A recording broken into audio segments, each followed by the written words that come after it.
আসসালামু আলাইকুম বন্ধুরা, আজকে আমি আমার পাখি নিয়ে আপনাদের কাছে কিছু গুরুত্বপূর্ণ বিষয় জানতে চাই।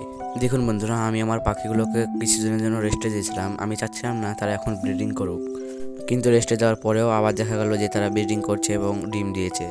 এই অবস্থায় আমি ওদের খাঁচার ভিতরে নেস্ট বা হাঁড়ি রাখতে পারি না, কারণ এই যে তারা আবার টানা ব্রিডিং করে ফেলবে, এটা পাখির স্বাস্থ্যের জন্য ভালো না।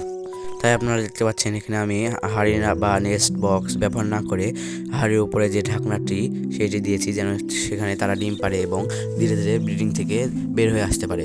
ভিডিওটি ভালো লাগলে লাইক করে দেবেন এবং চ্যানেলে নতুন হয়ে থাকলে সাবস্ক্রাইব করে দেবেন। ধন্যবাদ।